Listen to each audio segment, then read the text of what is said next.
3 months ago, I went into early labor. My husband, Derek, locked me outside in the freezing rain, demanding the security token to my corporate trust account. He and his mother, Lorraine, told me I could find my own way to the hospital unless I funded their failing surgical center. They tried to use my unborn child as leverage to extort me. I delivered my son alone in the back of a taxi. 6 months later, they crawled into a boardroom, begging a faceless corporate buyer for a lifeline to save their precious clinic from foreclosure. Then they looked down at the acquisition deed and saw exactly whose signature was on the paper. Before I tell you how I dismantled their empire piece by piece, let me take you back to the cold, wet slate of my front porch the night I realized my marriage was a hostile takeover. 72 seconds.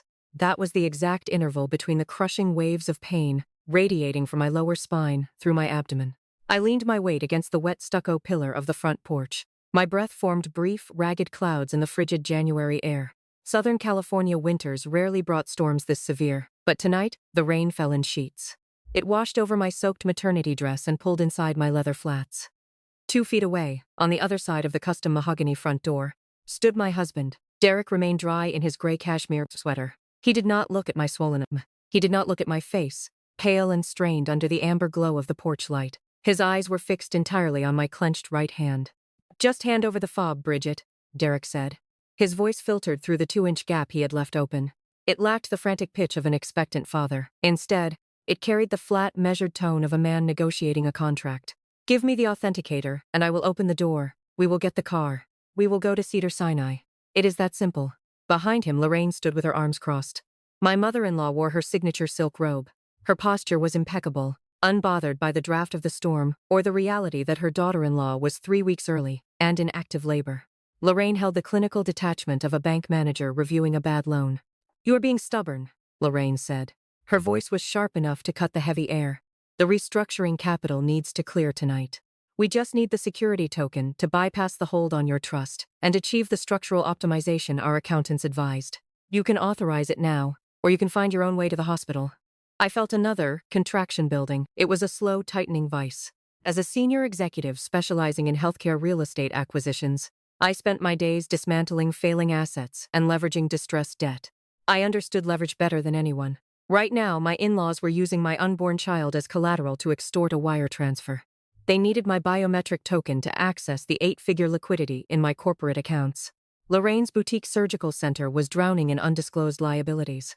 Derek was playing the obedient son, willing to drain his wife's funds to plug the holes in his mother's sinking ship. "No," I said. My voice was quiet. It lacked the hysteria they expected. I did not beg. Begging meant ceding power. I knew the moment I handed over that silver token, I would lose my only shield. Derek tightened his jaw. He glanced back at his mother. Lorraine gave a single, almost imperceptible nod. Derek pulled his hand back. The heavy door clicked shut. I watched through the frosted glass panels as Derek reached up. The brass deadbolt engaged with a distinct heavy thud. A second later, the porch light flicked off. The shadows of the storm swallowed me whole. The shock of the deadbolt locking lasted exactly 4 seconds. Then the next contraction hit harder than the last. The pain forced me to my knees on the flooded tiles. The icy water soaked through my tights, chilling me to the bone. The physical shock stripped away the last remnants of my denial. This was not a domestic misunderstanding. This was a calculated strike. I pulled my phone from my coat pocket. The screen illuminated the driving rain. 7% battery. The signal indicator showed no service. The gated estate sat deep within a canyon in Orange County, notorious for dead zones. Calling 911 from the porch was not an option. I gripped the cast iron railing. The metal bit into my palm as I pulled myself upright. I did not look back at the dark windows of the house. Every ounce of my fading energy narrowed into a single, razor-sharp focus. I had a half-mile walk down the winding driveway to reach the main road. The wind whipped my wet hair across my face. Each step sent a jolt up my spine. My flats slipped on the slick pavement. I focused on the rhythm of my breathing. Inhale for 4 counts, exhale for 6. It was a grounding technique I learned years ago before high-stakes boardroom negotiations. I repurposed it now to keep my body from going into shock. The estate grounds were expansive, designed to isolate the residents from the outside world. Towering Italian cypresses lined the driveway, blocking out the ambient light from the distant highway. I kept one hand pressed against my stomach, feeling the tight, rigid muscle of my uterus. My son was moving, restless. Another contraction peaked just as I reached the heavy wrought iron security gates. The gates were closed. Derek had the remote inside. I leaned against the cold iron bars, gasping for air. The pain clouded my vision, blurring the streetlights on the main road just beyond the gate. I ran my trembling fingers over the keypad mounted on the stone pillar. The metal buttons were slick with rain. I punched in the generic vendor code I memorized months ago when the landscapers changed it. The red light blinked green. The heavy gates slowly groaned open. I stumbled onto the public sidewalk. The street was mostly empty. The storm had driven everyone indoors. The pavement here smelled like wet asphalt and eucalyptus. A car sped past, splashing dirty water onto my calves. The driver did not even slow down. I checked my phone again. 4%. One bar of signal flickered and vanished. I needed a vehicle. I needed a hospital. Most importantly, I needed a paper trail that proved I arrived at the emergency room without my husband. I kept walking. The rain plastered my clothes to my skin. My teeth chattered uncontrollably. I reached into my coat pocket and wrapped my fingers around the biometric security token. The small rectangular device was cold and solid. It held the cryptographic keys to my entire financial existence. Lorraine and Derek thought they could break my resolve by subjecting me to the elements. They thought the biological panic of childbirth would override my logical processing. They miscalculated. I did not feel fear as I dragged my feet along the concrete. I felt a cold, pristine clarity settling over my mind. For 3 years, I ignored the subtle red flags, Derek's secretive phone calls, Lorraine's probing questions about my trust fund disbursements, the odd discrepancies in our joint tax filings that Derek rushed me to sign. I excused them all because I wanted to believe in the illusion of a supportive family. The brass deadbolt sliding into place was the final, undeniable proof that the illusion was a lie. I spotted a taxi light in the distance. I waved frantically, my arm aching with the effort. The yellow cab pulled over, its headlights cutting through the rain. I fumbled open the door and collapsed into the back seat. "Cedar Sinai, please," I gasped, my voice hoarse. "And please drive fast." The driver, a kind man with a thick accent, looked at me with concern. "Are you okay, ma'am? You're soaking wet." "Just drive," I whispered, another contraction seizing me. "Please." The hospital was a blur of bright lights and urgent voices. I remember the nurses asking me questions, their faces a mixture of alarm and efficiency. I remember the pain, sharp and relentless. I remember the overwhelming relief when my son, a tiny, perfect creature, was finally in my arms. He was early, but he was healthy. I named him Leo. As they wheeled me to a recovery room, I made a silent vow. No one would ever hurt my son or me again. The first step was to establish my legal position. I had arrived at the hospital alone, a fact I made sure was meticulously documented. This would be crucial in the coming months. The next morning, from my hospital bed, I made a series of phone calls. First, to my corporate counsel, Cameron. I explained the situation, omitting no detail. Cameron, a seasoned lawyer who had seen it all, listened patiently. "Bridget, this is beyond reprehensible," he said, his voice tight with controlled anger. "We will move on this immediately. We'll start with a temporary restraining order against Derek and Lorraine, and then full custody proceedings." My second call was to Lynn, Lorraine's personal accountant. Lynn had been a quiet ally for years, often slipping me hints about Lorraine's questionable financial dealings. She was a meticulous record keeper, and I knew she held the keys to Lorraine's undoing. We arranged to meet in secret. A week later, I sat across from Lynn in a discreet coffee shop, my newborn son sleeping peacefully in a carrier beside me. Lynn looked drawn, her eyes hidden behind dark sunglasses. She slid a small USB drive across the table. "This is everything," she whispered, her voice trembling. "Lorraine keeps 2 sets of books. The official ledger she presents to the state board shows standard operating costs and legitimate bank loans. But the shadow ledger on this drive details her phantom billing protocols. She routinely bills the federal government for complex, expensive surgical procedures her doctors never actually perform. That is federal billing fraud." I noted the magnitude of the crime. The penalties for defrauding Medicare are staggering. But it explained how she managed to cover her operating deficits for this long. "It is much worse than that," Lynn said, her voice cracking, betraying the sheer terror consuming her from the inside. "The phantom billing is just a temporary bandage. The surgical center is entirely insolvent.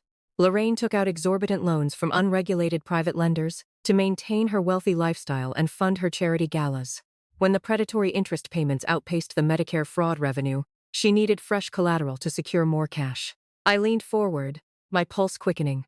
"What collateral did she use to satisfy private lenders?" Simon Lynn said. A single tear escaped from beneath her dark sunglasses, tracing a slow path down her cheek. "She leveraged his trust fund. Lorraine convinced Simon to sign over his signatory rights 2 years ago. She promised him she was just reallocating his portfolio for better market returns. Instead, she pledged his entire inheritance against her shadow loans. If the surgical center defaults on those payments, the private lenders will seize his trust. He will lose every cent to his name. Simon does not even know the money is already tied up." The silence between us felt heavier than the ambient noise of the restaurant. The true scale of Lorraine's depravity settled over the table. She locked me out in a winter storm to extort my corporate trust, because she had already drained her own son's accounts. She was a financial parasite, consuming her own flesh and blood to preserve her fragile country club facade. I stared at the bustling restaurant, but my mind was rapidly assembling the architecture of a hostile takeover. The puzzle pieces clicked into place with lethal, undeniable precision. The boutique clinic was sitting on a colossal undisclosed debt bubble. The unregulated private lenders holding that paper were likely growing anxious. They were sitting on toxic assets, desperate to offload the bad loans before the federal government uncovered the Medicare fraud and seized the property. If I presented this shadow ledger to Mitchell today, my real estate investment trust could approach those shadow lenders quietly. We could purchase the distressed debt portfolio for pennies on the dollar. The moment my firm acquired that debt, we would become the primary creditor. I would hold the mortgage on the facility. I would literally own the ground beneath Lorraine's custom leather boots. "Thank you, Lynn," I said softly, reaching across the table to squeeze her trembling hand. "You did the right thing. You just gave me the key to end this." Lynn nodded, wiping her cheek. She stood up, pulling her trench coat tight around her waist. She walked out through the back exit, disappearing into the chaotic kitchen corridor to avoid the main street. I remained in the booth, sipping the hot jasmine tea. The floral, bitter taste grounded me. The strategic roadmap for the corporate acquisition was flawless. But as I mentally reviewed the timeline, a glaring logistical problem emerged, casting a dark shadow over my victory. The USB drive in my pocket contained the financial ledgers required to secure the corporate buyout. It provided the weapon to ruin Lorraine financially. But it did not contain the server metadata I needed for the family court hearing tomorrow morning. Derek filed an emergency ex parte motion for full custody of my son. He submitted forged psychiatric evaluations to prove I was an unfit mother. The digital timestamps proving Derek manufactured those documents yesterday were stored locally on the secure administrative server inside the surgical center. I could not extract that specific metadata remotely from a coffee shop. I could not wait weeks for a family court judge to issue a formal subpoena for the hard drives. By tomorrow at 9, the sheriff deputies would have the legal authority to take my newborn child. To save my son from the custody trap, I had to acquire the digital footprint today. There was only one option left on the board. I pulled my phone from my pocket and drafted a secure text message to Cameron. I told my corporate counsel to draft the acquisition papers for Mitchell, but I informed him I was making a detour before returning to the safe house. I had to walk directly into the lion's den. I had to physically infiltrate Lorraine's boutique surgical center. That night, under the cover of darkness, I approached the surgical center. The building was a sleek, modern structure, all glass and steel, a monument to Lorraine's carefully crafted image. I knew the security protocols intimately. I had helped design them years ago when I first met Derek and Lorraine. I bypassed the perimeter alarms with a code I still remembered. A back door for contractors. Inside, the sterile corridors were eerily quiet. My footsteps echoed as I made my way to the server room. The air was cool, smelling faintly of disinfectant. I located the administrative server, a humming black monolith in a rack of blinking lights. With practiced ease, I accessed the system, navigated to the relevant files, and downloaded the metadata proving Derek's forgery. The timestamps were irrefutable. I copied the data to a secure external drive, then wiped my tracks, leaving no trace of my presence. As I slipped back out into the night, I felt a surge of exhilaration. I had the evidence. My son was safe. The next morning, in family court, Derek and Lorraine sat smugly across from me, their lawyers whispering confidently. Derek presented his forged psychiatric evaluations, his eyes darting to me with a triumphant smirk. When it was my turn, Cameron calmly presented the digital metadata, complete with timestamps and IP addresses, proving Derek had fabricated the documents just hours before filing the motion.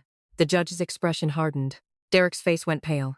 Lorraine's jaw dropped. The motion for full custody was immediately dismissed. The judge then ordered a full investigation into Derek's fraudulent filings, and a restraining order was issued, preventing both Derek and Lorraine from coming within 500 feet of me or my son. That same afternoon, my firm finalized the acquisition of Lorraine's distressed debt. The private lenders, eager to offload their toxic assets, accepted our offer. My company was now the primary creditor of Lorraine's surgical center. I held the mortgage. I owned the building. Lorraine received a formal notice of foreclosure, delivered by a process server at her clinic. She called me, screaming, threatening, demanding to know how I had done this. I simply hung up. The legal proceedings that followed were swift and brutal.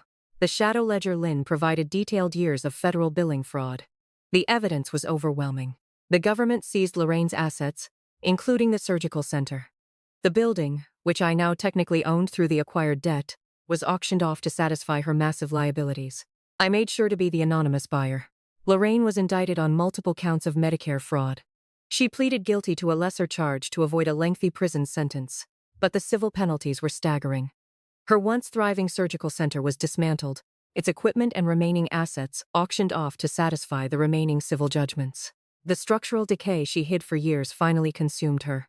Lorraine now lives in a cramped two-bedroom apartment in a neglected corner of the San Fernando Valley. The walls are thin, the street noise is constant. She hides behind drawn blinds, terrified of every knock at the door, knowing the shadow lenders she defrauded are still looking for their money. Her days of commanding boardrooms and dictating terms are over. Her social exile is total. The wealthy country club wives who once attended her lavish charity galas erased her from their collective memory. In their circles, poverty is a contagious disease, and Lorraine is patient zero. They pretend she died. They removed her from their contact lists and scrubbed her from their social media feeds. She is isolated, broke, and drowning in the consequences of her own arrogance. Simon fared no better. Stripped of his trust fund and his monthly allowance, he was forced to secure entry-level retail employment just to pay for a cheap motel room. He sweeps floors in a big-box hardware store, taking orders from managers a decade younger than him. The legacy they fought so hard to protect dissolved into nothing. The quiet chime of the front gate intercom interrupted my thoughts. I checked the security monitor mounted on the kitchen wall. Lynn stood outside the gate holding a white cardboard pastry box. I pressed the button to grant her access. I walked to the front door and opened it wide. Lynn stepped inside, bringing the warm summer breeze with her. She looked entirely different from the frightened, rigid woman who visited me in the hospital. The designer trench coats and oversized sunglasses were gone. She wore comfortable linen trousers and a simple silk blouse. Her shoulders were relaxed. Her face carried a genuine, unburdened smile. She finalized her divorce from Simon 4 months ago. The proceedings were swift, given his total lack of assets. She leveraged her extensive accounting background to open her own independent tax preparation firm, catering to the large Vietnamese American business community in Westminster. She was thriving, building a life funded by her own hard work rather than the toxic scraps of an abusive family. She proved that competence always outlasts entitlement. I brought pastries from that bakery you like, Lynn said, setting the box on the marble kitchen island. Thank you, I said, pulling 2 ceramic mugs from the cabinet. I poured the hot coffee, sliding one across the counter toward her. We stood in the kitchen, sipping the dark roast. We did not talk about Derek or Lorraine. We did not discuss the trial or the bankruptcy. We discussed her new clients and my recent real estate acquisitions. We were bound by mutual survival. 2 women who recognized the rot inside a burning building and chose to walk out the front door instead of burning with it. There was no lingering fear between us. There was no unresolved tension. The past was a closed ledger. Lynn finished her coffee and walked into the living room. She knelt on the soft rug, handing a wooden block to my son. He giggled, reaching for her hands. I leaned against the kitchen counter, watching them play in the bright morning light. The journey from the freezing rain of that January night to this quiet Sunday morning taught me a vital lesson. True power does not scream.